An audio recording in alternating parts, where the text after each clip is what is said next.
Hi, good afternoon friends.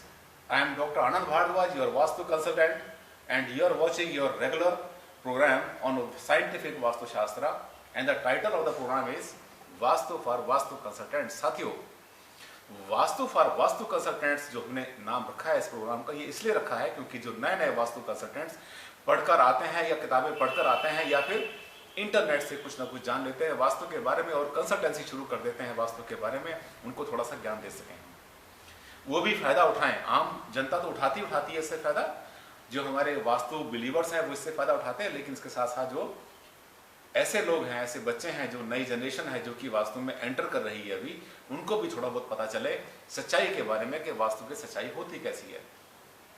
ऐसा तो नहीं कि वो जो दो चार बातें वास्तु में लिखी, यहाँ किचन बना लो, यहाँ बना लो, यहाँ टॉयलेट हो, यहाँ सीढ़ी आपकी, यहाँ एंट्रेंस बना लिया और वास्तु कंप्लीट हो गया।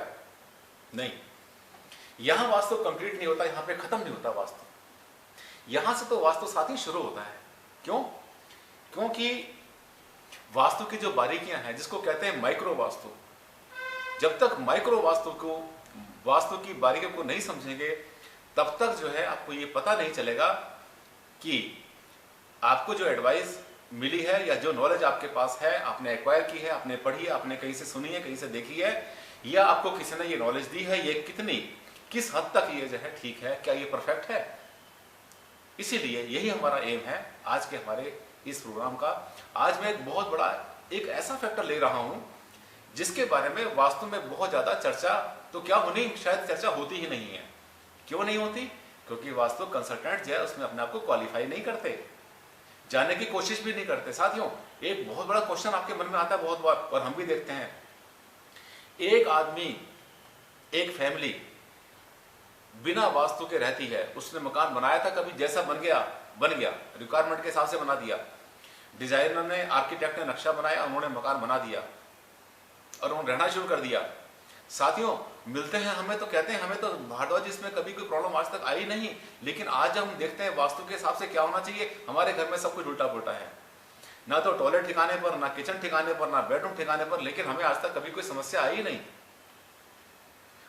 और आप वास्तु में जो बताते हैं, जो आपके प्रोग्राम देखते हैं टीवी पर, हमने बहुत से प्रोग्राम देखे हैं और हमने आपकी वेबसाइट्स भी देखी हैं, हमने आपकी बुक्स भी पढ़ी हैं, वहां पर आपने लिखा होता है ये चीज यहाँ हो, ये चीज यहाँ होनी चाहिए, यहाँ होनी चाहिए। और आप ही नहीं, हर वास्तु कंसल्टेंट यही बात बोलता है, इन चीजों की दिशा ये होनी चाहिए, ये होनी चाहिए। जब ये दिशा ऐसी होनी चाहिए तो इसका मतलब वो है वास्तुशास्त्र। और जब मुझे सुख मिल रहा है बिना वास्तु के, आज से नहीं पिछले 20 साल से, तो फिर कहाँ गया आपका वास्तुशास्त्र?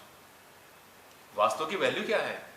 साथियों, ऐसा नहीं है, ये ना सोचे कि वास्तु की वैल्यू नहीं है। वास्तु बहुत इंपॉर्टेंट है, बहुत ज्यादा पावरफुल है, बहुत शक्तिशाली है और इसका बहुत बड़ा रोल है हमारी लाइफ में। यहां पर क्या आया, यहां क्वेश्चन क्या आया कि एक आदमी बिना वास्तु के ऐश करता है और दूसरा आदमी जिसने वास्तु से मकान बनाया वो परेशानी में है। ऐसे कितने हमारे पास कॉल्स आती हैं, मेल्स आती हैं हमारे पास सैकड़ों के हिसाब से कि सर हमने वास्तु कंसल्टेंट को बुलाया था, हमने पूरा का पूरा मकान वास्तु से बनाया और हमें तो सुख नहीं मिला, बीमारी उसमें आ रही है, परेशानी हो रही है, पैसा जा रहा है उसमें, हमारे बर्बादी होनी शुरू हो गई है। क्या कमी हमसे रह गई? हमें जब बताते हैं फोन पर वो कि हमने ये बनाया है, किचन यहाँ पर है, टॉयलेट यहाँ पर है, हर चीज ऐसे बताते हैं और मैं कहता हूँ बिल्कुल ठीक बनाया आपने वास्तु के हिसाब से, तो फिर वास्तु कहाँ गया साथियों? क्यों उस आदमी को प्रॉब्लम आ रही है वास्तु से मकान बनाने के बावजूद भी? बहुत बड़ा क्वेश्चन है ये। क्यों दुनिया में आप सोचिए 0.0001% मकान भी पूरे संसार में वास्तु से बने हुए नहीं है, लेकिन इसका मतलब क्या सभी दुखी हैं? सभी दुखी नहीं है। तो ये अब जो आपस में विडंबना कैसी हो गई, इन दोनों में आपस में विरोधाभास कैसा हो गया कि एक आदमी वास्तु से मकान बनाता है, या बहुत बार ऐसा भी सुनने में आता है कि मकान में तोड़ कर टॉयलेट तोड़ दिया, ये तोड़ दिया, वो तोड़ दिया, उसके बाद भी जैसे पहले हालत थी वही है, रात उससे बुरी हालत में आ गए। यहां पर क्या कमी रही? ध्यान से समझना आप सभी लोग, जितने दर्शक हैं देख रहे हैं, मेरे जो व्यूअर्स हैं वो देख रहे हैं, इसके साथ साथ वो वास्तु कंसल्टेंट जिन्होंने अभी कल परसों एंटर किया है वास्तु में और वास्तु एडवाइस करनी शुरू की है, ध्यान से देखें। मेरा एम ये है कि मैं अपनी नॉलेज जो मैंने सीखी है, जो मैंने अपने एक्सपीरियंस से ली है, जिसमें मैंने रिसर्च किया है, वो सबके साथ शेयर करूं, चाहे आप वास्तु कंसल्टेंट हैं या चाहे एक आम आदमी है। जब भी किसी प्लॉट पर कोई मकान बनाया जाता है साथियों, ध्यान से नोट कर लो, वहां की जमीन की ऊर्जा बहुत बड़ा इसमें रोल प्ले करती है। अर्थ एनर्जी जिसको बोलते हैं बहुत बड़ा रोल प्ले करती है। बिना अर्थ एनर्जी को चेक किए अगर मकान बनाया जाता है तो वहां पर फेलियर हो सकता है, वहां पर कंफर्ट ना मिले, हो सकता है ऐसा हो। आपने सुना होगा ऐसा बहुत बार कि लोग कहते हैं कि ये जो है यहाँ की मिट्टी ऐसी है, यहाँ पर जो भी आया रिच बन के गया, यहाँ से बहुत फ्लरिश होके गया।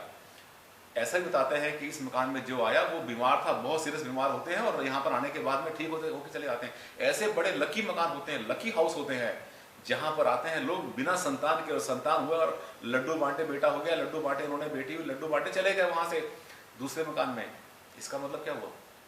इसका मतलब यह है कि कुछ जगहें लकी होती हैं, कुछ जगहें अनलकी होती हैं। जगह अनलकी नहीं होती, ना तो जगह अनलकी होती है, ना लकी होती है, और ना कोई और चीज लकी अनलकी होती है, ना वो सामान लकी होता है जो आप बाजार से लेके आते हैं। तंत्र मंत्र यंत्र जो चिपकाते हैं, दिशा का यंत्र, नॉर्थ का यंत्र, ईस्ट का यंत्र, यहाँ का यंत्र, वहां का यंत्र, ये सब यंत्र मंत्र काम नहीं करते। काम करती है तो एक खास चीज साथियों, वो है जमीन की ऊर्जा। यानी जब भी किसी वास्तु कंसल्टेंट से कोई एडवाइस लेते हैं, सबसे पहले आप चेक करना है कि भूमि की ऊर्जा कितनी है। अगर जमीन की ऊर्जा 8800 यूनिट से कम होती है तो वहां पर कभी भी कोई सुख नहीं मिलता। पहली बात तो मकान वहां पे कंप्लीट हो ही नहीं पाता, बनने का मुहूर्त नहीं निकलता, नक्शा फाइनल नहीं हो पाता, इकट्ठे बैठ नहीं पाते इसको डिस्कस करने के लिए परिवार के मेंबर, और जैसे कैसे मना मुनो के खड़ा करते हैं, साल 2 साल 4 साल 3 साल में बड़ी मुश्किल से बनता है, उसके बाद में फिर वहां पर सुख नहीं मिलता। तो वो जगह जहाँ की यूनिट 8800 यूनिट से कम जहां पर एनर्जी होगी साथियों, वो मकान कभी सुख नहीं देगा, वो प्लॉट कभी बनेगा भी नहीं, बहुत मुश्किल है इसका बनना। और अगर आप बने बनाए मकान में जाते हैं, रहते हैं, तब भी वहां की एनर्जी को चेक करा लें। ये नहीं, अगर किसी मकान की एनर्जी मान लिया 9100 यूनिट से ऊपर जाती है तो इसका मतलब ये मकान नॉर्मल है, या प्लॉट नॉर्मल है, या इंडस्ट्री है, फैक्ट्री है, जो भी नॉर्मल है। इसका मतलब बहुत बढ़िया नहीं है, बहुत बुरे नहीं है, ठीक है, कंप्रोमाइज कर सकते हैं आप इससे। लेकिन अगर उसकी एनर्जी, अगर अर्थ की एनर्जी कहीं पर 10,000 यूनिट आ जाती है तो ये मानना कि जगह लकी है, बहुत अच्छी है, ये बनाए वास्तु से रहें इसमें तो आपको सुख मिलेगा। और अगर किस्मत बहुत अच्छी है आपकी और आपका प्लॉट जो है वो 11,100 11,200 यूनिट से क्रॉस कर जाता है, इसका मतलब अगर आप वास्तु को पूरी तरह से फॉलो नहीं भी करते कोई फर्क नहीं पड़ता। यही तो वो साइट होती है जहां पर बिना वास्तु के भी लोग ऐश करते हैं, आराम करते हैं, मजे मारते हैं आराम से, उनको कोई सुख नहीं, उन्हें कोई दुख नहीं मिलता, वहां पर उन्हें कोई समस्या नहीं आती। अब आपके मन में इतनी बात आपने सुन ली, अब आपके मन में यह आ रहा है कि सर भारद्वाज जी कम से कम ये तो बता दो हमें कि एनर्जी चेक कैसे होती है। हाँ, अगर आपको ये नहीं बताया तो ये जो मेरा वीडियो है अधूरा रह जाएगा साथियों, इसको भी ध्यान से सुन लो। इसको चेक करने के लिए सेंसर आते हैं, सेंसर्स हैं, स्कैनर्स हैं, टेलिक सेंसर उनको बोलते हैं हम लोग, उनसे चेक करते हैं अर्थ एनर्जी कितनी है पूरे प्लॉट के ऊपर, प्लॉट के साइज के हिसाब से 4 जगह, 5 जगह, 10 जगह, 15 जगह, 20 जगह, जितना बड़ा साइज होता है वहां पे लगा के जगह जगह चेक करते हैं कि यहाँ के जो है अर्थ वाइब्रेशंस कितने हैं, उस रीडिंग को नोट करते रहते हैं पेपर के ऊपर। इस पूरे प्लॉट के अंदर हमने इतनी एनर्जी देखी, वो जो सेंसर ने बताया इसको बोलते हैं टेलिक सेंसर। मैंने आपको बताया, नाम ध्यान सुन ले, टेलिक सेंसर को बोलते हैं। इससे पता चल जाती है हमें अर्थ की एनर्जी कितनी होती है। आम आदमी के पास नहीं होती, बाहर से आते हैं ये, दूसरे मुल्कों से, दूसरे देशों में बनते हैं ये सब सेंसर, वहां से लाते हैं। एनर्जी चेक कर ली हमने, एनर्जी चेक करने के बाद में फिर उसके बाद में बात आती है मकान को बनाने की। फिर वो बातें आएंगी, कहाँ पर किचन हो, कहाँ पर ये हो, कहाँ पर वो, कहाँ सीढ़ी बने, और उसी के आधार पर हम कहते हैं कि ये जगह पॉजिटिव है और ये जगह नेगेटिव है। तो अगर आप जो है मॉडर्न वास्तु कंसल्टेंट हैं, अगर आप जो है वास्तु में बिलीव करते हैं, आप साइंटिफिक वास्तु में डील करते हैं और वाकई में आप चाहते हैं कि आगे बढ़ें, और अपने जो आपका कस्टमर है, आपका जो ग्राहक है, उसको अगर आप पक्की गारंटी देना चाहते हैं कि हाँ मैंने ये बोल दिया, आप यहाँ बनाइए आपको सुख मिलेगा, अगर इतना करना चाहते हैं तो आपको ये जो आप सेंसर्स हैं यूज करने पड़ेंगे। स्कैनर्स भी होते हैं, इसके सेंसर्स होते हैं, मीटर होते हैं, डिजिटल भी होते हैं, एनालॉग भी होते हैं। मैंने अब तक लाइफ में कम से कम 40 तरह के जो है ऐसे सेंसर, स्कैनर और मीटर मैंने यूज किए हैं। उसमें से अब धीरे धीरे डेवलपमेंट होती जा रही है। डेवलपमेंट के साथ साथ ऐसे सेंसर बन रहे हैं जो कि एक सेंसर जो है 5 सेंसर्स का काम कर जाता है। बहुत एडवांस टेक्नोलॉजी मेरे पास है, आप भी इस टेक्नोलॉजी को अपने साथ में लाइए और उसके बाद में अपने ग्राहकों को, अपने जो आपके क्लाइंट्स होते हैं उनको बोलिए कि आपने यहाँ पर मकान बनाना है, ऐसे बनाना है, उन सब बातों के बाद में करिए। अगर ऐसा जरा सा भी लग जाए आपको कि यहाँ पर सुख नहीं मिलना है, यहाँ पे एनर्जी वीक है, तो उसको बोल दें आप कि इस प्लॉट को बेच दो, इसमें रहना अच्छा नहीं रहेगा आपके लिए। सच बोल दो, अपने पैसे के लालच में, फीस के लालच में उसको ये गाइड ना करो कि हाँ मकान बना लो, कोई बात नहीं, अच्छा रहेगा। सच्चा वास्तु, साइंटिफिक वास्तु, ऑथेंटिक वास्तु और साथ साथ ऐसा वास्तु जिस पर लोग बिलीव करें, वो यही होता साथी। आपसे अगले प्रोग्राम में फिर से मुलाकात होगी। बिल्कुल नया टॉपिक अगली बार फिर लूंगा मैं, जो कि साइंटिफिक होगा और आपको कई अच्छी अच्छी बातें बताएंगे इसके बारे में। मैं हमेशा एक नए टॉपिक के साथ आपके सामने आता हूं। आप मेरे वीडियोस देखते रहिए, मेरे प्रोग्राम देखते रहिए, मेरे टीवी प्रोग्राम देखते रहिए। आपको हर बार कुछ ना कुछ नया ज्ञान मिलेगा, ऐसा मेरा विश्वास है।